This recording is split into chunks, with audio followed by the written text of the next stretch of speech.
I want you to meet Roger Marolt. He did not believe that long COVID existed until it happened to him. This is his article, If I Haven't Seemed Like Myself Lately, in the Aspen Daily News. He says, physically, it only hurts when I ski, run, ride, or do many other activities I love. Mentally, it comes in waves. When they crest, my thoughts are like wax objects I'm sorting under a hot sun. Uncomfortable. Some stick together and I fumble to figure out what they were. Others melt into pools beyond recognition and I have to let them go. I have long COVID. I had my 5th positive test for COVID on January 1st, and while I wasn't extremely sick, my recovery felt slow. In the first week of March, there was no more denying the condition I previously doubted was real. With long COVID, it's easy for my moods to drift low, dwelling on the possibility that this might last months or even years, rather than consider it might resolve in a few more weeks. When I start thinking in the negative, I have to picture being vigorously active again. In a numbed mind, even that can be a strain.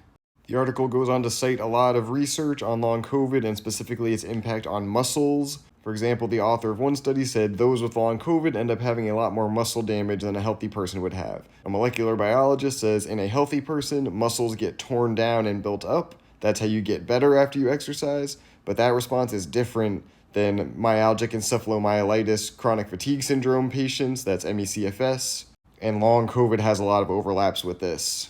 He goes on to share the Canada Stat study that I've shared multiple times on this channel, so I won't rehash it. It's just that every cumulative COVID infection increases your risk of having long COVID overall.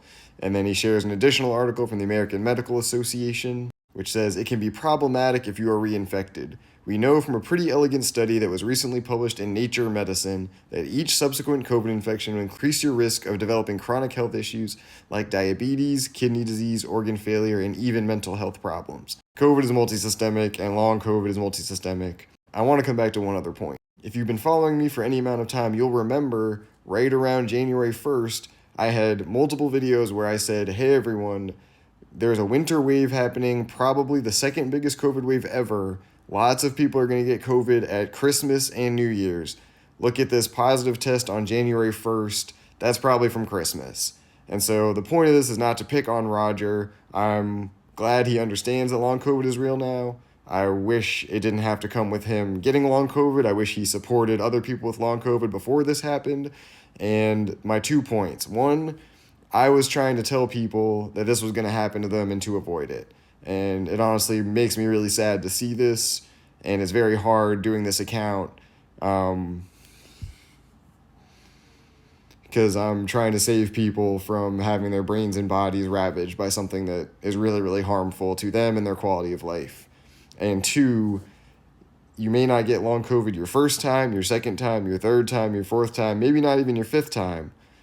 But many people do. Many people get it their first time, their second time, third, fourth, fifth. It is not safe to get repeatedly. Our approach of just ignoring it, our approach of thinking this thing is so common, it can't be very common and very dangerous, is not true. It's very contagious. It's very damaging.